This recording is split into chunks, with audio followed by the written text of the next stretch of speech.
જાફરાબાદના Parekh N Mehta high school ખાતે નવા બિલ્ડિંગનું ભૂમિપૂજન કરવામાં આવ્યું હતું। અમરેલી જિલ્લાના છેવાડે આવેલ જાફરાબાદ શહેરમાં વિદ્યાર્થીઓને ઉચ્ચ અભ્યાસ અને શાળા અભ્યાસ માટેની માત્ર એક હાઈસ્કૂલ આવેલી છે, જેમાં 100 વર્ષ કરતાં પણ વધુ સમયથી સારું ભણતર અહીં મળી રહેલું છે। ત્યારબાદ હાલ જાફરાબાદ શ્રી કેળવણી ઉત્તેજક મંડળ પોતાના 100 વર્ષ પૂર્ણ થતા શતાબ્દી મહોત્સવ ઉજવી રહ્યું છે। ત્યારે આજે આ જ સ્કૂલના ગ્રાઉન્ડમાં નવું સંકુલ અંદાજિત 24 કરોડના ખર્ચે ઊભું કરવા જઈ રહ્યું છે। તે હેતુ સાથે આજે ખાતમુહૂર્ત સંસ્થાના ટ્રસ્ટી કિરીટભાઈ મહેતા દ્વારા શાસ્ત્રોક્ત વિધિ અનુસાર કરવામાં આવ્યું હતું। ગીતા જયંતિના પવિત્ર દિવસે વહી પારેખ અને એન મહેતા હાઈસ્કૂલના ગ્રાઉન્ડમાં નવું વિદ્યાભવન આકાર પામનાર છે, જેમાં જાફરાબાદ શહેર તેમજ મોટા મહાનગરોમાંથી સારું એવું દાન પણ આપવામાં આવી રહ્યું છે, જેમાં વર્તમાન પ્રમુખ કિરીટભાઈ મહેતા તરફથી 1 કરોડ 1 લાખ રૂપિયા તેમજ તેમના ટ્રસ્ટ તરફથી 1 કરોડ 1 લાખ રૂપિયા તેમજ અન્ય સહયોગી દાતા તરફથી 3 કરોડ રૂપિયા દાન મળ્યું હતું। આ ઉપરાંત આ સ્કૂલમાંથી અનેક ભૂતપૂર્વ વિદ્યાર્થીઓ ઊંચી કેટેગરીની નોકરીઓ પણ કરી રહ્યા છે અને પારેખ મહેતા હાઈસ્કૂલનું ભણતર બહારના દેશોમાં પણ પ્રખ્યાત માનવામાં આવે છે। ગુજરાતમાં હાલ વડોદરા, અમરેલી અને જાફરાબાદ શહેરને અભ્યાસ માટે શ્રેષ્ઠ ગણવામાં આવ્યા છે। આ ખાતમુહૂર્ત કાર્યક્રમમાં સંસ્થાના ટ્રસ્ટીઓ શ્રી કિરીટભાઈ મહેતા, કરુણાશંકર ઓઝા, યોગેશભાઈ ગોરડિયા, ડોક્ટર રક્ષાબેન દવે, ડોક્ટર દીપકભાઈ રાજગુરુ સહિત ટ્રસ્ટીઓ ઉપસ્થિત રહ્યા હતા। આ ઉપરાંત પૂર્વ ધારાસભ્ય અમરીશભાઈ ડેર, અમરેલી જિલ્લા યુવક ભાજપ પ્રમુખ ચેતન શિયાળ, જાફરાબાદ નગરપાલિકાના પૂર્વ પ્રમુખ સમસણભાઈ બારૈયા સહિત વિદ્યાર્થીઓ, વાલીઓ અને શિક્ષકો મોટી સંખ્યામાં ઉપસ્થિત રહ્યા હતા। હું નાનપણથી માનતો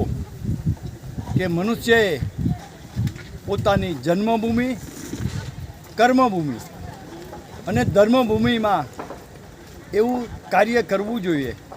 કે પોતાનું જીવન સફળ લાગે, સાર્થક લાગે। હકીકતમાં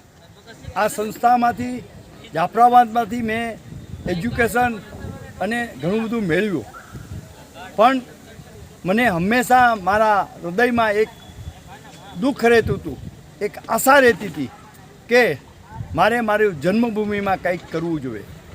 અને જન્મભૂમિમાં કરું તો જ હું આગળ વધી શકું, પરંતુ એ વખતે મારી આર્થિક સ્થિતિ નહોતી। ત્યાર પછી મારી કર્મભૂમિ પાર્લામાં મુંબઈની અંદર મને ઠાકોરજીએ સફળતા આપી અને હું 2 પૈસા કમાણો। ત્યારે મારી ઉંમરની દૃષ્ટિએ અને નાથદ્વારા ટેમ્પલ બોર્ડે મને ટ્રસ્ટી તરીકે લીધો, એટલે મારું પહેલું દાયિત્વ ત્યાં ઠાકોરજીને સમર્પિત કરવા માટે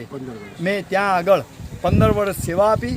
અને ત્યાં આગળ કોટેજ કે બીજી વ્યવસ્થાને માટે સહયોગ આપ્યો। ત્યાર પછી આ છેલ્લા ટાઈમની અંદર જે મારે પહેલું કરવું જોઈતું હતું એ છેલ્લું મારું કાર્ય બાકી ન રહી, એને નિમિત્તે અને ઠાકોરજીએ આ ટાઈમે મને એ બુદ્ધિ પણ આપી, વિચાર આપ્યા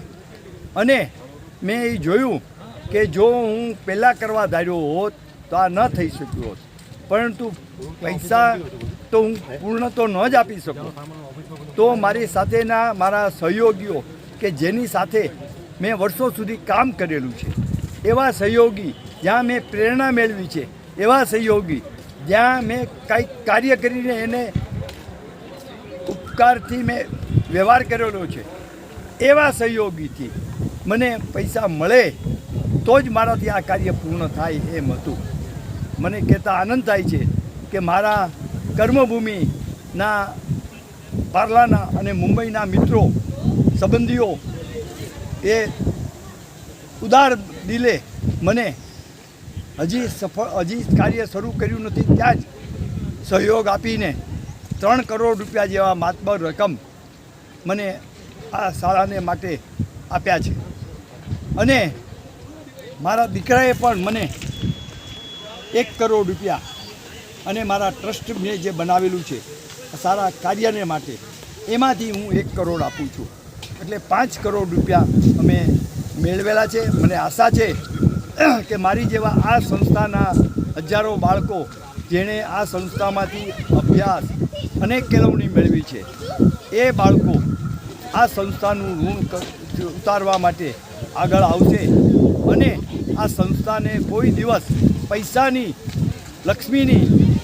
કોઈ તકલીફ પડશે નહીં એવી આશા સાથે ઠાકોરજીને પ્રાર્થના કરું છું બધાને સદબુદ્ધિ આપે અને જ્યારે જ્યારે ઠાકોરજી શક્તિ આપે ત્યારે આપણે આવા સારા કાર્ય કરતા રહેવું જોઈએ તો આપણે એ જ સ્વર્ગ છે આપણે. Reporter Babubhai Vadher, Janadesh news, Amreli.